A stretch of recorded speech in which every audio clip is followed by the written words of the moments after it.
நம்ம பண்ணக்கூடிய ரெசிபி என்னன்னு பார்த்தீங்கன்னா கிட்ஸுக்கெல்லாம் ரொம்பவே ஃபேவரட்டான பிரெட் பீஸா. ரொம்பவே ஈஸியாக எப்படி செய்யறதுன்னு பார்க்கலாம் வாங்க.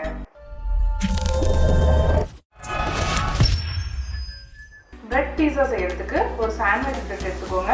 இந்த பிரெட் தான் கொஞ்சம் பெருசாக இருக்கும். இப்போ இந்த பிரெட் மேலே பீட்சா சாஸ் 1 டேபிள் ஸ்பூன் வச்சுட்டு அப்படியே ஸ்ப்ரெட் பண்ணி விட்டுருங்க, எல்லா இடமும் போகிற மாதிரி. அடுத்ததான் பச்சை கலர் குடைமிளகாய், இதை சின்னதாக நறுக்கியிருக்கேன். அங்கங்கே ஒன்றொன்னா எடுத்து இதை அரேஞ்ச் பண்ணிக்கோங்க. அடுத்து சிவப்பு கலர் குடைமிளகாய், இந்த பிரெட் சைஸ்க்கு நான் சின்னதாக கட் பண்ணியிருக்கேன் எல்லா வெஜிடபிள்ஸையும். அடுத்ததான் நறுக்கின வெங்காயம், நறுக்கின தக்காளி, மேக்ஸிமம் இதில் இருக்க விதைகள் நான் எடுத்துட்டேன். க்ரீன் ஆலிவ்ஸ், உங்களுக்கு எந்த வெஜிடபிள் அதிகமாக பிடிக்குதோ அந்த வெஜிடபிள் நீங்கள் நிறையா கூட சேர்த்துக்கலாம். லாஸ்ட்டாக மஷ்ரூம், கடைசியாக 1/2 டேபிள் ஸ்பூன் அளவு ஸ்வீட் கார்ன், இது வந்து வேக வச்சது, அப்படியே லைட்டாக தூவி விட்டுருங்க. அடுத்ததாக இதில் ஹர்ப்ஸ் எல்லாம் சேர்க்க ஆரம்பிக்கலாம். ரெட் சில்லி ஃப்ளேக்ஸ் லைட்டாக தூவி விட்டுருங்க.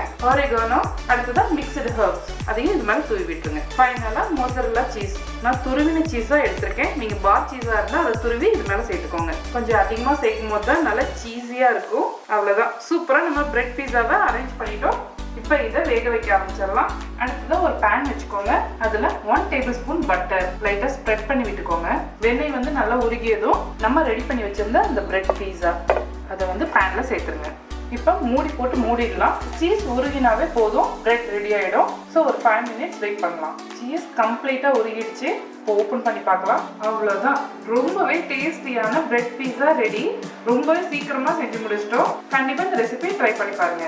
அடுத்து இது போல் இருக்க பிரெட் எல்லாத்தையுமே பீஸாவை ரெடி பண்ணி பேனில் வச்சு ரெடி பண்ணிக்கோங்க.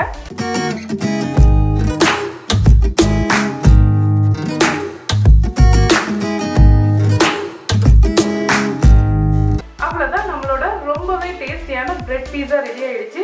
ரொம்ப நல்ல டேஸ்டா இருக்கு. அதுவும் ரொம்ப சீக்கிரமாவே செஞ்சு முடிச்சிட்டோம். ஸோ கண்டிப்பா இந்த ரெசிபி வீட்டில் ட்ரை பண்ணி பாருங்க. மனமும் சுவையும் சேனலை சப்ஸ்கிரைப் பண்ணாதவங்க சப்ஸ்கிரைப் பண்ணிக்கோங்க. பக்கத்துல இருக்க பெல் ஐகானை அழுத்திக்கோங்க. லைக் பண்ணுங்க, ஷேர் பண்ணுங்க. உங்களுக்கு விருப்பமான டிஷ் என்னோட ஷேர் பண்ண நினைச்சீங்கன்னா கமெண்ட் பாக்ஸ்ல கமெண்ட் பண்ணுங்க.